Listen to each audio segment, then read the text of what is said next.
नमस्कार दोस्तों। आपने स्क्रीन के ऊपर देखा होगा कि आज हम किस टॉपिक के ऊपर डिस्कस करने वाले हैं।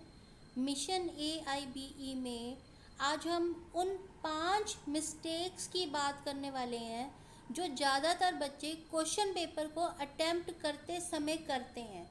अगर आप इन मिस्टेक्स को अच्छे से समझ लेते हो तो मैं श्योर हूँ कि आप जब भी AIB का एग्ज़ाम कंडक्ट होगा, आप उस क्वेश्चन पेपर को जब आपके सामने होगा, तब आप इन मिस्टेक्स को अवॉइड करके अपना पेपर अच्छे से कर पाओगे और इस पेपर को अच्छे से कंप्लीट भी कर पाओगे।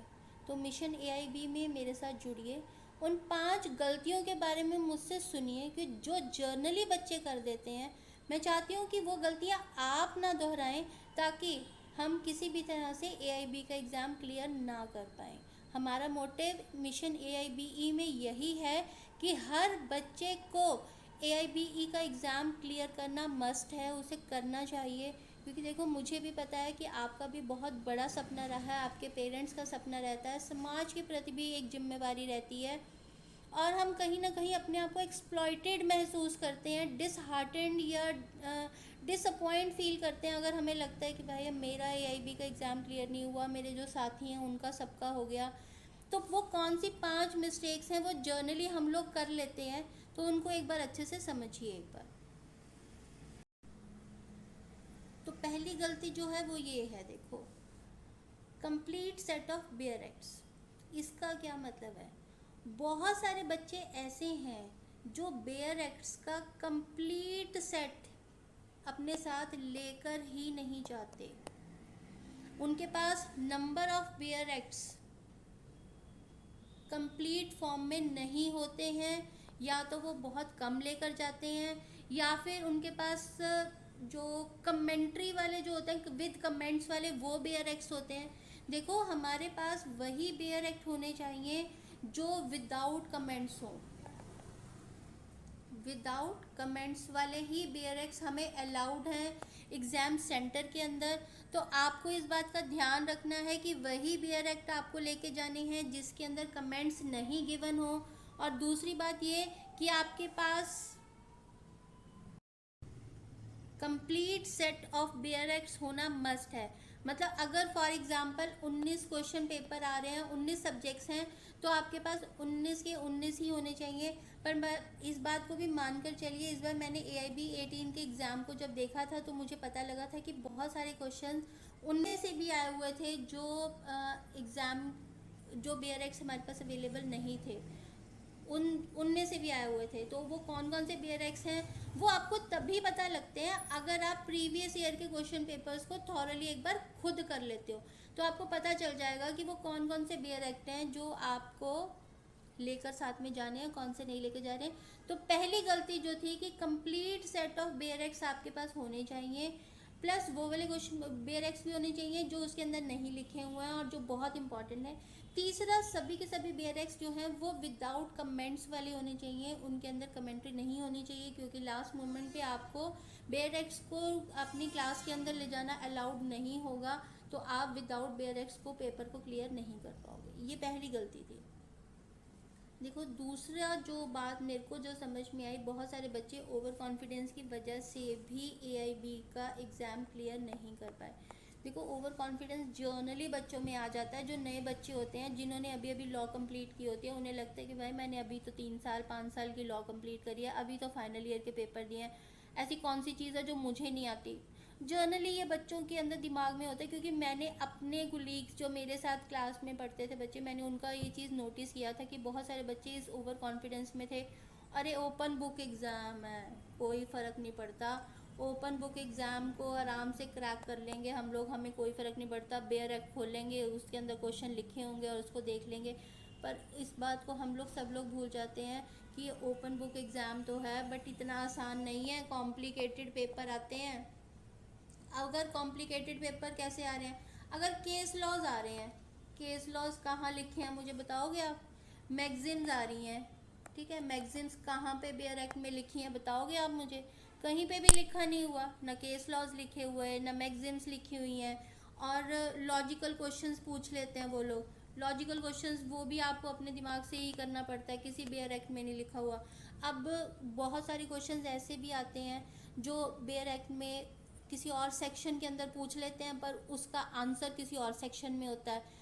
तो वो भी आप तभी कर पाओगे अगर आपने उस बेयर एक्ट को अच्छे से पढ़ा हुआ। तो भाई जो ओवर कॉन्फिडेंस है ना, जर्नली बच्चों को लेके प्रॉब्लम क्रिएट कर देता है। तो ओवर कॉन्फिडेंस बिल्कुल भी नहीं करना है। आपको ये बांध के चलना है कि एक नई चीज़ है आपके सामने, नया चैलेंज है आपके सामने, इस नए चैलेंज को हमने ओवरकम करना ही करना है।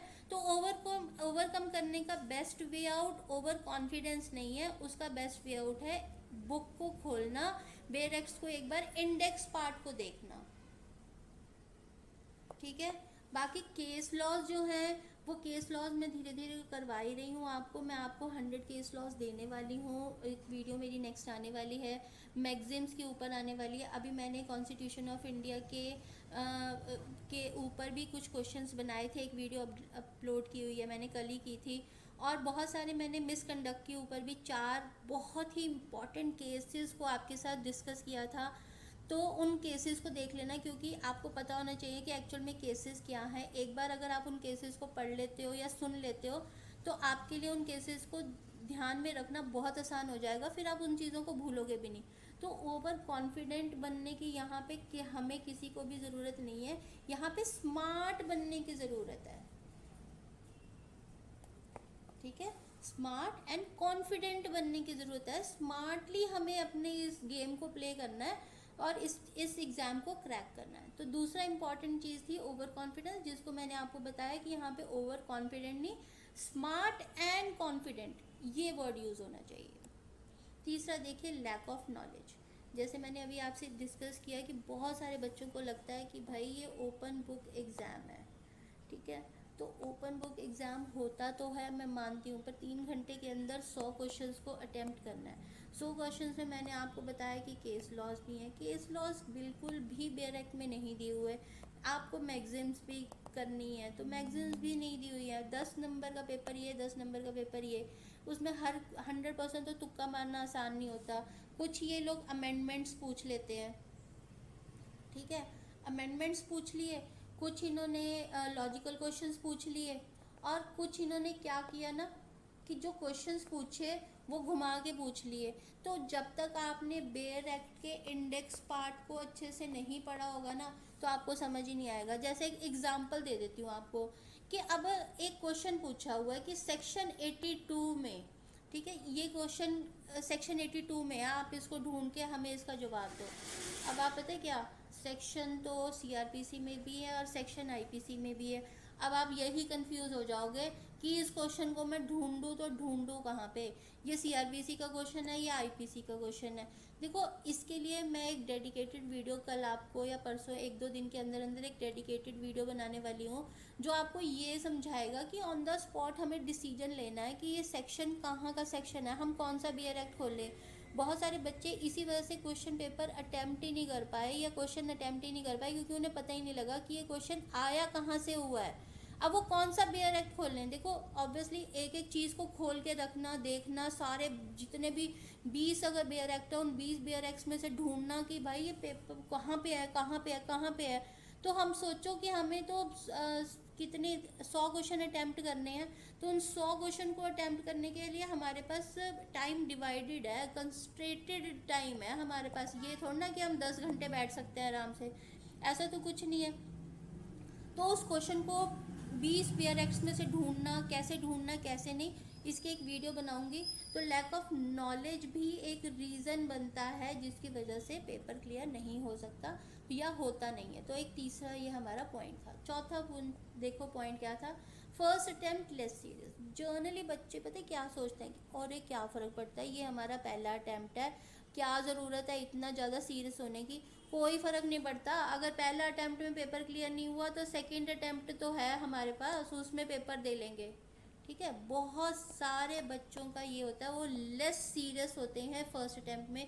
पर भाई मान के चलो पहली बार में पेपर क्लियर कर लो, वो ज़्यादा आसान है, क्योंकि वो ज़्यादा अच्छा भी है, क्योंकि बहुत सारे बच्चे पास भी तो हो जाते हैं। आपके कोलीग्स पास हो गए, उन्हें CO सर्टिफिकेट ऑफ प्रैक्टिस मिल गया, वो किसी न किसी सीनियर एडवोकेट के पास जाते हैं, उन्हें बोलते हैं कि भाई हमारा तो COP है, उनको एक अलग तरह का दर्जा मिल जाता है COP मिलते ही, कि ठीक है यार ये बंदा तो अपने आप में परफेक्ट हो गया, ये एक वकील बन गया। अब हमें इसको काम देना पड़ेगा, ये हमारे बहुत सारे काम को कर सकता है। वो जो हमारे सीनियर्स हैं वो हमें काम देना भी शुरू कर देते हैं। पर एक बच्चा जो है जिसका AIB का एग्ज़ाम क्लियर ही नहीं हुआ और उसके फ्रेंड का हो गया, अब आप खुद बताओ किसकी वैल्यू बढ़ जाएगी ज़्यादा? जिसका AIB पास है उसकी वैल्यू पड़ गई सीनियर के सामने, या जिसका AIBE फेल है उसकी वैल्यू पड़ गई? अब आप खुद यहाँ पर चॉइस कर लो अपने आप ही। अगर आप उस सीनियर होते और आपके अंडर 2 जूनियर्स होते तो आप किसको ज़्यादा प्रायोरिटी दे देते? वो जो AIB पास करके COP लेकर आ गया आपके पास, उसको आप ज़्यादा प्रायोरिटी दे देते, या जो AIB फेल हो गया जिसका एग्ज़ाम क्लियर नहीं हुआ? तो बहुत सारे बच्चों के दिमाग में यही होता है कि भाई क्या फ़र्क पड़ता है, सेकेंड अटैम्प्ट दे देंगे, कोई फ़र्क नहीं पड़ता। बट प्लीज़ इस बात को मान के चलो, इट मैटर्स, क्योंकि आप उन लोगों के बीच में हो, ये वाइट कॉलर जॉब है, बहुत ही ज़्यादा पढ़े लिखे स्मार्ट एजुकेटेड लोगों के बीच में आपने बैठना है। उन लोगों का केसेस आपने देखना है जो खुद अपने केस को स्टडी करके आते हैं आपके पास, कि हमारा केस ये है, और उसको अच्छे से स्टडी करते हैं, खुद बैठ के खुद अपने आप उन चीज़ों को देखते हैं, फिर आपके पास आते हैं, देखते हैं कि आपको कितनी नॉलेज है। कोई भी क्लाइंट अगर आपके पास केस को लेके आ रहा है ना, तो ऐसा नहीं आता। बहुत सारे लोग जो पढ़े लिखे लोग हैं पहले खुद अपने केस को स्टडी करते हैं, किसी न किसी वकील से मिलते हैं, उनसे उस केस की बारीकियों को समझने की कोशिश करते हैं, फिर आपके पास आते हैं कि वकील साहब ये केस है, बताओ इसमें क्या करें। फिर वो आपकी नॉलेज को जज करते हैं कि देखें कि जितनी नॉलेज मुझे है उससे दुगनी नॉलेज इस बंदे को है कि नहीं है। वो जब आप 100% श्योर हो जाते हैं कि भाई जितनी नॉलेज मुझसे 10 गुना ज़्यादा नॉलेज इस सामने वाले बंदे को है, तब वो आपको केस देना पसंद करते हैं। ऐसे नहीं कि कोई भी किसी को भी कुछ भी लो जी वकील साहब हमारा केस लड़ना, ऐसा कुछ नहीं है। अब बहुत सारे लोग बहुत स्मार्ट हो चुके हैं, बहुत एजुकेटेड हैं, तो वो वाइट कॉलर जॉब की तरह है ये, कि हमें पढ़े लिखे लोगों के बीच में रहकर काम करना है। तो हम किसी को पागल समझ नहीं सकते यहाँ पे कि कोई भी आगे चलो कुछ भी कर देता है, हमें ऐसा नहीं करना। हमें ये समझना है कि हमने बहुत ही समझदार लोगों के साथ रह के काम करना है, तो हमें अपने प्रोफेशन को सीरियस लेना ही पड़ेगा। इस वजह से हमें कोशिश ये करनी है कि हमारे फर्स्ट अटैम्प्ट के अंदर ही पेपर हो जाना चाहिए, और सेकेंड अटैम्प्ट के लिए अगर चलो बहुत कुछ एक्स्ट्रॉर्डनरी ऐसी वर्स्ट सिचुएशंस आ जाती हैं कि हमारा नहीं होता, तब हमें अपने आप को सेकेंड अटैम्प्ट के लिए रखना चाहिए। अदरवाइज़ कोशिश करनी चाहिए कि फ़र्स्ट अटैम्प्ट को सीरियसली ले और फर्स्ट अटैम्प्ट में ही पेपर को क्लियर करें। आई एम श्योर आपको समझ आ रही होंगी चीज़ें। अब जो लास्ट है, कीप ऑन आस्किंग आंसर्स। ये जो पॉइंट है, keep on asking answers from others. आप क्या करते हो, आप एग्ज़ाम हॉल में पहुंच जाते हो, आपके वहाँ पे फ्रेंड्स भी आए होते हैं। अब आप क्या करते हो कि अगर कोई क्वेश्चन है, आपको लगता है कि भाई हमने क्वेश्चन पेपर पूरा अटैम्प्ट कर लिया और मेरा जो फ्रेंड है उसने भी कर लिया, चलो एक दूसरे के साथ मैच कर लेते हैं। बहुत सारे बच्चे ऐसे होते हैं जो आपको पता भी नहीं है, जो लास्ट मोमेंट पे हो सकता है आपको सही सलाह वहाँ नहीं दें। आप अपने दोस्त के कहने के ऊपर अपना क्वेश्चन को गलत कर दो वहाँ पे, क्योंकि वो हो सकता है उससे भी गलती से गलत हो चुका होगा, ठीक है ना। तो इस वजह से आप उनके कहने पर अपने क्वेश्चंस को गलत करो, तो इससे बेटर ये है कि अपने आप में कॉन्फिडेंस रखो। जो आपने मार्क किया है, जो आपने पढ़ाई कर ली है, उसको किसी के साथ भी एक दूसरे के साथ उससे बात मत करो उस टॉपिक के ऊपर, उस क्वेश्चन के ऊपर। जो आपने कर दिया उसको एज इट इज़ मानो। हाँ, कुछ क्वेश्चंस हो सकते हैं जो आपको नहीं समझ में आ रहे, पर उसके लिए भी बेस्ट वे आउट यही होता है कि आप अपने बेयर एक्ट्स को देखो, दोबारा से उसके लिए टाइम छोड़ दो। कि फॉर एग्जांपल जो इजी क्वेश्चंस हैं उनको जल्दी जल्दी अटैम्प्ट कर लो। 100 क्वेश्चंस आपके आ रहे हैं, ठीक है, 100 में से आपको लगता है कि 30 क्वेश्चन मुझे आते हैं, तो पहले 30 क्वेश्चन को कर दो, ठीक है। अगर आपने 30 क्वेश्चन 30 मिनट्स में कर दिए, अब आप मान के चलो आपके पास 2.5 घंटे पड़े हैं, 2.5 आवर्स आपके पास पड़े हुए हैं, अभी भी कितने क्वेश्चंस को करने के लिए, 70 क्वेश्चंस को करने के लिए पड़े हुए हैं। तो आप ये देखो 70 क्वेश्चन में अगर आप हर एक क्वेश्चन को 2 मिनट भी देते हो तो भी आपके 120 मिनट्स होते हैं। इसका मतलब क्या हुआ, आपने 2 घंटे दे दिए। अभी भी आप मान के चलो हर क्वेश्चन को 120 मिनट 2 मिनट देने के बाद भी आपके पास आधा घंटा अभी और पड़ा हुआ है। अब आपने क्या करना है, जो 70 क्वेश्चन बचे उनमें से भी वो क्वेश्चन जिनको आपने 2 मिनट दिया और वो क्वेश्चन आपसे सॉल्व हो गए, उन क्वेश्चंस को अटेम्प्ट करने की कोशिश करनी है। फॉर एग्जांपल 70 में से आपके 40 क्वेश्चन आपके अटेम्प्ट हो गए, 40 ये हो गए, 30 आपने पहले कर रखे थे, 70 क्वेश्चन तो आपने अटेम्प्ट अच्छे से कर दिए। आपको नंबर चाहिए थे 45। पहली बात तो ये कि आप यहीं पर पास हो गए। अभी भी आपके पास 30 मिनट का समय बाकी है। कोशिश करो कि वो जो 30 क्वेश्चन आपके पास बचे, या तो आप उनको तुक्के से हल करो कि ठीक है भाई अब जो जहाँ पे जो आता है, क्योंकि ये तो मुझे अब BREC में मिल नहीं रहे बिल्कुल भी। मैं अपने लॉजिकल रीजनिंग का या अपने दिमाग का इस्तेमाल करता हूँ, और अपने दिमाग के इस्तेमाल को करते समय मैं इन क्वेश्चंस को अटेम्प्ट करने की कोशिश करता हूँ। रेदर मैं किसी थर्ड पर्सन से पूछूं कि भाई तूने क्या किया क्या नहीं किया, मुझे बता। बाई चांस पता चले कि हम कैमरे की नज़र में और हम वहाँ पकड़े जाए, हमारा पेपर कैंसिल हो, बेटर ये है कि हम अपने ही दिमाग का इस्तेमाल करें। और वो जो 30 क्वेश्चन जो हमें लगता है कि अब इनको बिल्कुल भी अटेम्प्ट करने की स्थिति में मैं नहीं हूँ, तो वहाँ पर उनके अंदर आप तुक्का मारने की कोशिश करो। तो जितना मेरा मानना है कि इतना हम लोगों ने 3 साल 5 साल की पढ़ाई की होती है कि ये जो 30 क्वेश्चन हैं इसमें हम कुछ ना कुछ अपना लॉजिकली अपने रीजंस को जस्टिफाई करते हुए 30 क्वेश्चंस को भी अटेम्प्ट करते हैं, तो आपके 5 से 7 क्वेश्चन मैक्सिमम 10 क्वेश्चन तो वहाँ पे भी आपके ऑलमोस्ट ठीक होने के चांसेस हैं। 70 क्वेश्चन आपके हो गए थे, 30 क्वेश्चन आपने तुक्के से कर लिए, 70 में से 45 क्वेश्चन मैं मान के चलती हूँ आपने कर लिए, 10 क्वेश्चन और आपने तुक्का लगा लिया, 55 नंबर आ गए आपके। आप अगर जनरल कैटेगरी के हो तो आपके कितने होने चाहिए, 45 मार्क्स होने चाहिए। और SC ST के लिए मैं आपको बता रही थी कि जनरल कैटेगरी के लिए 45% मार्क्स चाहिए होते हैं और SC ST के लिए 40% मार्क्स होते हैं। ये क्राइटेरिया जो फॉलो हुआ है वो AIBE 18 से ही फॉलो हुआ है। तो अब AIBE 19 में क्या होगा, ये मेरे को अभी जनरल इसका क्या क्राइटेरिया है, पासिंग मार्क्स क्राइटेरिया जो AIBE 19 में क्या होगा, वो उसके लिए हमें ऑब्वियसली BCI के पासिंग मार्क्स क्राइटेरिया, उसके लिए हमें BCI की नोटिफिकेशन की वेट करनी ही पड़ेगी।